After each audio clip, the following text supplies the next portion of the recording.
A new study suggests that the strategic use of aromas while learning and during sleep may improve exam performance. Yeah, so listen up. So how does our sense of smell help boost our memory? Well, here to explain is Dr. Sabrina Fabi. You know, it's one of those things. You walk into a room and you smell apple pie, or you smell something, a perfume, and it reminds you of a time, a place, a person. Yes. But there is a science to that. There is, and it's more sensitive than seeing something or even feeling something, like the sense of touch. And the reason why is when you actually smell something, those little particles go into your brain. They pass through our olfactory bulbs, but then they go to parts of the brain that are directly linked to not only emotion, called the amygdala, but also memory, called the hippocampus. And those are all tightly linked, versus if you see something or you feel something, it goes to a different part of the brain called the thalamus.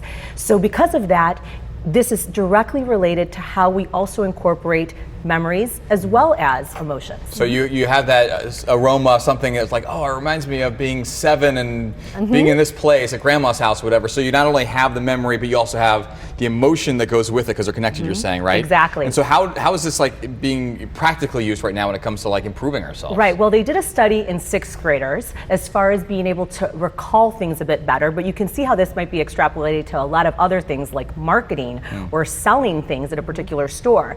But in this study that they conducted in Germany, they took 6th graders and they essentially put them next to a rose-scented incense, and they had them study English for about a week before a test. And then they exposed them to that same rose-scented incense while they slept, and then they exposed it to them while they took the test. So 3 different exposures. And they took these 54 students, they broke them up into 4 different groups. Some didn't get any exposure to scent, some only during studying, and then the others during studying, sleeping, and during the test, and the others during just studying and when they slept. What they found was that when they studied and slept with this particular aroma, they did much better during the test than if they just were exposed to it while studying and taking the test. So there's something with sleeping, and the reason why is that all of us have experiences, multiple experiences throughout the day, and we process them as short-term memory.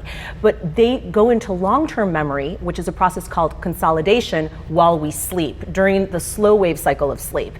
And so the thought is that if you can kind of prompt that cycle to consolidate and make it a long-term memory, you can remember better. So definitely for the med students out there, the college students out there, a great way to be able to remember Did the group things. that had it while taking the test do better than the group that just had it while studying and sleeping? They did. Okay, so it's like recalling it and bringing more it back. information. Yeah, they retained even more. They performed even better than those that just So had while it. studying, while sleeping, and then again while performing. I have to carry my diffuser with me. So pick a smell, like any smell that would stick with you. That and was then the thing. Go to sleep and put the same smell up. And the smell can be a bad one too. So it doesn't have to be rose. It can be anything. It could even be a bad smell. It has to be linked to whatever it is that you're trying to remember. Yeah. But see, then you know, this can be used for good, obviously, but it can also be used for bad To in some manipulate ways. people, Absolutely. maybe to make them buy more. If it is linked to a scent that many of us deem favorable or many of us have been exposed to at a particular time in our life. Maybe in a hotel, they can infuse it and give it to us while we sleep, and then also while we're at the retail store. So motivate us, or That was good smell. So, or not. so if you can, like, if it's like a bad smell, you'd be like, smells like algebra. But Yeah, maybe I'm outta here. something we can also use in those that have early signs of Alzheimer's. There might be some way to basically make them be able to remember longer term memories as well as short term memories. Well, that's why they actually, in some cases of Alzheimer's, I know with my mother, she stopped smelling things. Yes. Yeah. So that's a big part there's of it. probably a big part of that too. It's a good practical Absolutely uses right. there. All right, Dr. Fabi, thank you very much. Thanks Very for interesting having as me, always. guys. We appreciate it.